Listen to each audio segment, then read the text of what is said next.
We can nerd out a little bit on the NFL playoffs. We should.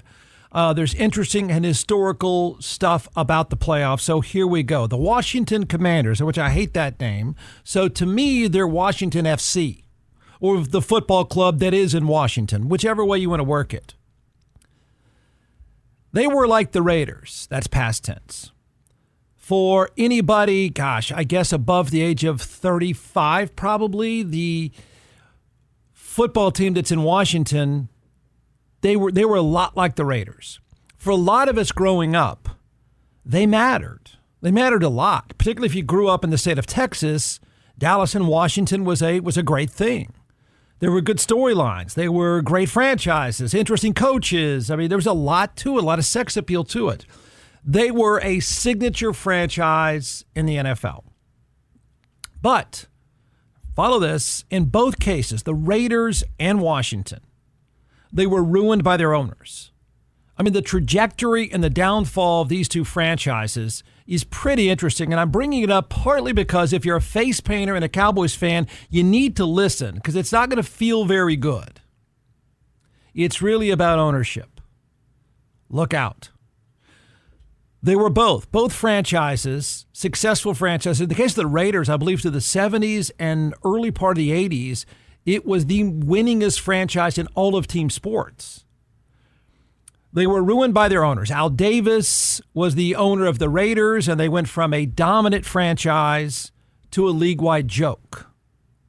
They were the rebellious franchise, but a dominant franchise, and they became a joke. And they became a joke because he became really, really old and really, really senile. Pay attention, Cowboys face painters. So look at the Raiders as Al Davis aged, right, as a franchise. And the same thing to a degree happened with Washington. But as he got older and older and older and weirder and just completely out of touch and nonsensical, they fell apart. Washington, similar storyline, different reasons, but similar path. Washington mattered for a long time. Most of us grew up with those two franchises mattering a lot. And Washington mattered for a long time. Great players, Hall of Fame coaches, a great rivalry with Dallas because they were both good at the time. Then they were sold to Dan Snyder. And Dan Snyder was arguably, although not much of an argument, the worst owner in all of professional team sports and a perv.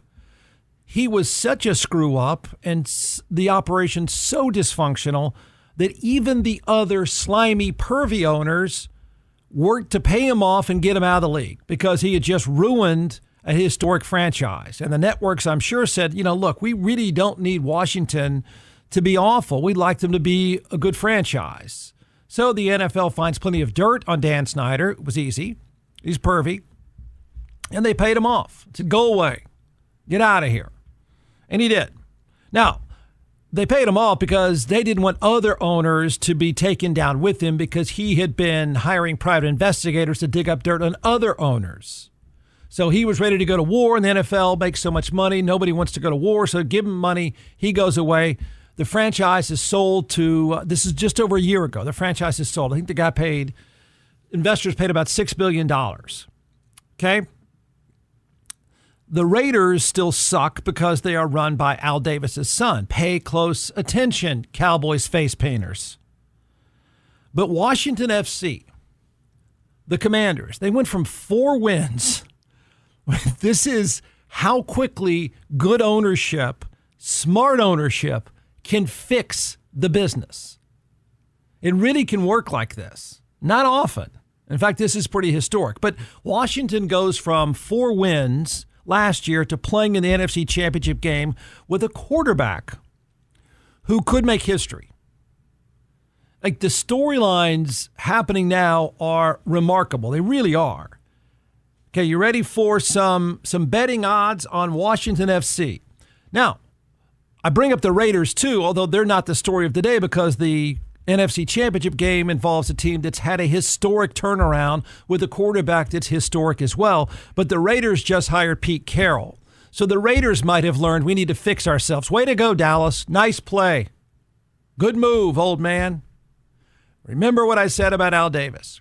The Raiders, and I suspect, don't know this for sure, but the Raiders hire Pete Carroll, incredibly successful coach, incredibly successful in Seattle.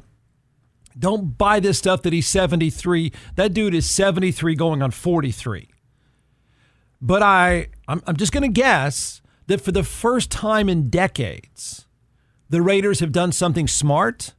I'm going to guess that's because he may be a terrible analyst. He may be an awful broadcaster and full of nothing but cliches. But I'm guessing Tom Brady probably said, man, if you want to get this thing to work right, you got to get out of the business.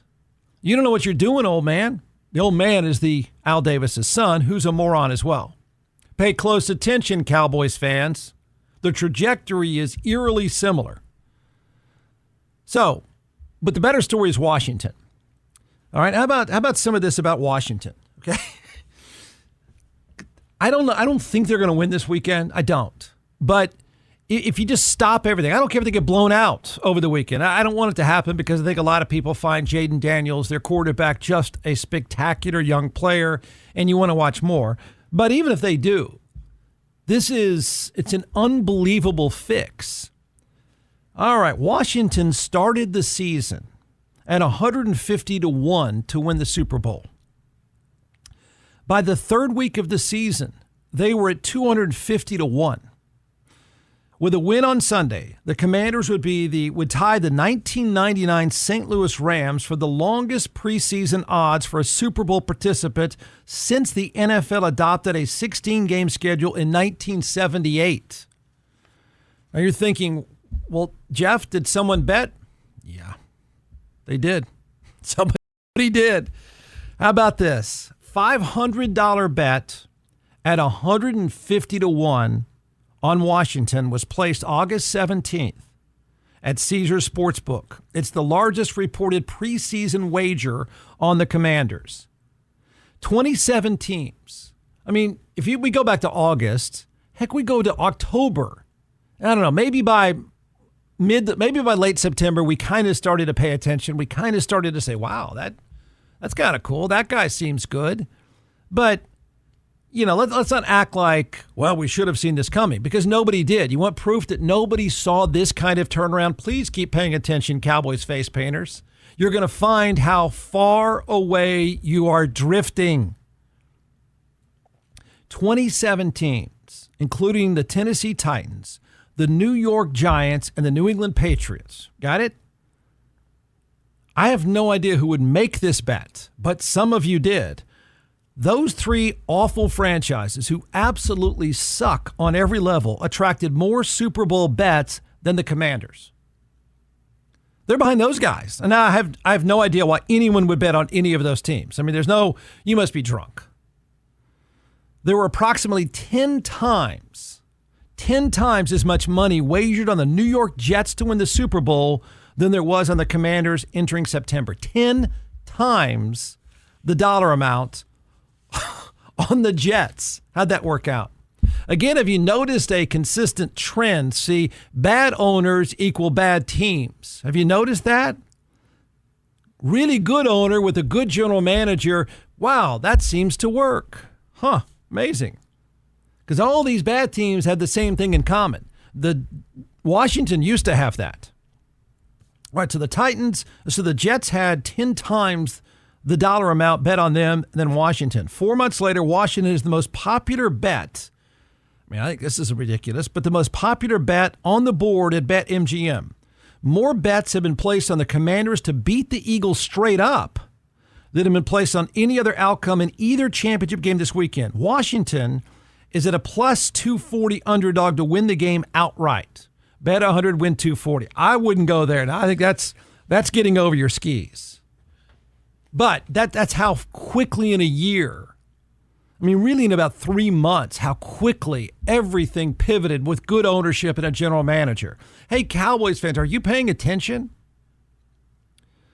So there's that. And then if Washington were to win the NFC Championship, it's historic on many levels.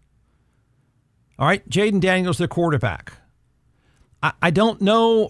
I have a couple of comparisons, but we can do this. You have to know a little bit about football history to appreciate this, but we can start kicking around some names. So His run as a rookie and as a Heisman winner is historic. So let's go football nerdy for a few minutes. He's in pretty incredible company. He really is. He is that good of a player. It doesn't take a rocket scientist to watch him play and say, wow, that's just better. But he is in ridiculously elite company. Yahoo Sports today had a story about Jayden Daniels. He has a chance to make history to become the first rookie quarterback ever to reach the Super Bowl.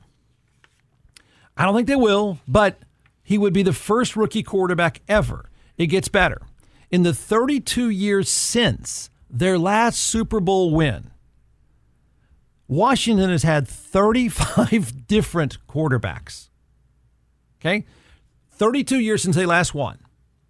And they played for it a few times. I mean, like I said, they and the Raiders, for a good chunk of our lives, were dominant franchises. They were always in the mix. 32 years since their last Super Bowl win, Washington has had 35 different quarterbacks. And then we get to this weird part, name the Heisman. This is what I think is extra elite company. So if he were to win the Super Bowl, he'd be the first rookie ever. Okay? Name the last Heisman Trophy winner. You can start with quarterback, then we can do non-quarterback. But Heisman Trophy winner that even came close to where he is now. This kind of incredible season, taking a team almost to the Super Bowl, maybe in this case, the Super Bowl. So you can do it at quarterback, and the answer is no one except maybe Dan Marino. I don't think Dan Marino's rookie year. Dan Marino, I would say, and many others would say, is the best ever to play the position, even though he didn't win the most. But he took Miami and took them pretty far, pretty quickly, but not this far. So there's not even a quarterback comparison. If you just say what Heisman Trophy winner, because as we all know, a lot of times a Heisman Trophy winner is a flame out in the NFL or mediocre. You've got Heisman Trophy winners right now, Baker Mayfield, Kyler Murray won a Heisman, right? Who are having nice careers, but it didn't start off great. I mean, it's rare that a Heisman Trophy winner jumps into the league and immediately sets the league on fire. So non-quarterback, who would that have been? The last rookie you can think of that would have jumped into the starting lineup, and I believe in his case he was not just rookie of the year, I think he might have been MVP his first year. And that team, this franchise didn't go as far, but he completely reinvented the franchise. I think that'd be Earl Campbell. That's what I would say. And the Oilers, of course, didn't make a Super Bowl, but they were light years better, and I believe he was MVP. And if he wasn't MVP, I think he finished runner-up. That's it. That's the kind of territory this kid is in. Regular season for Jayden Daniels, 6th best in the NFL. 3,600 yards, 25 touchdowns. He has 891 yards rushing. That's second most in the NFL among quarterbacks, and that's behind a guy who's setting the game on fire. There's that storyline, and he's an incredible storyline. Washington's an incredible storyline. And the fact that they're even here is remarkable. The fact that he might even go to the next level is just off the charts. And then I thought Yahoo did something else that was nice. Everybody likes rankings. You like lists, stuff like that. This was well done. They rated the players whose legacies can change the most with a Super Bowl win. Now, when you talk about legacies, you talk about what people think of their career, right? Which is not always fair. I mean, take Lamar Jackson, for example. You know, he didn't have a very good game against the Bills. He then, at the end of the game, I mean, this is how we remember players. We remember players on dramatic moments. We remember players in comeback wins. That's what we know. That's what sets the legacy. Right or wrong doesn't mean you're the best player, but it is how we perceive players in their careers. And so Lamar Jackson takes the ball at the 10 and cruises his team down the field. It's surgeon-like, and then on a 2-point play to tie the game, his tight end drops the ball. And so now we're left saying, well, gosh, we don't know if that guy can win a championship. Had they converted, we'd be talking about the Lamar Jackson legacy. It's that close. Those kind of moments define these legacies and how we remember players. So I thought this was cool. I thought this was well done. It was the 10 players whose legacies can change with a Super Bowl win. Washington linebacker Bobby Wagner. You got to be a real nerd football person to appreciate how great this guy is. He's going to be a Hall of Famer. He has 13 straight 100 tackle seasons. He's a 9-time Pro Bowler, 6-time All-Pro, blah, blah, blah, blah, blah, all-decade team. Then number 9. And no one is saying he'll be in the Hall of Fame. I think it's miraculous because it's not even the real player because as we know, right, we've heard Aaron Rodgers and everybody else, those of you with your drunk uncle and a tinfoil hat, we've heard that Damar Hamlin was killed by the NFL and killed by Big Pharma and Anthony Fauci. So this is even more remarkable. But number 9 is Bill's safety, Damar Hamlin. He's starting now. The guy that was dead on the field is now starting for Buffalo. He wasn't even a star coming into the league. I think people, they were lost in the Damar. Do you remember that night watching the game? I remember watching the game that ultimately was called off, and thinking, wow, we just saw a guy die on the field. Damar Hamlin was drafted late. He was a part-time starter, and then he dies on the field. He's now starting for the Bills. He's starting for a team that might very well win the entire thing. That's pretty amazing. He's had a good year. It says Hamlin returned to play, but many may not know that he's become a full-time starter for the Bills this season and has had a good season with 89 tackles and 2 interceptions. Imagine that storyline if they make the Super Bowl. Yeah. Josh Allen, the dead guy who never started, is now playing in a Super Bowl. That's remarkable. Number 8 is Jalen Hurts of the Eagles. We get that. Number 7, good point, Washington Commanders owner Josh Harris. Notice what good ownership and management can do for a franchise, face painters. He put together the money. Know what he did? He hired a general manager by the name of Adam Peters. See how you never heard from Josh Harris. You didn't know who owned the Commanders because that's not what owners do. They hire a good GM who puts the model into place, and that's how you win. Josh Harris hired Adam Peters as general manager. Dan Quinn was then hired by Peters as the head coach. Quinn and Peters decided they wanted to draft Jayden Daniels. How's that for getting it right? They went from 4 wins under Josh Harris to possibly playing for a Super Bowl. Hey Austin, Jeff Ward here, and I never thought I'd be in an accident and need a personal injury attorney. And then sure enough, less than a mile from my house, I was blindsided. I was injured. My world was turned completely upside down. I called DJC Law and their team took care of everything. I got the best result possible. Don't just take my word for it. They have over 1,000 5-star reviews. So if you're injured, call 512-888-9999 and get your justice at teamjustice.com.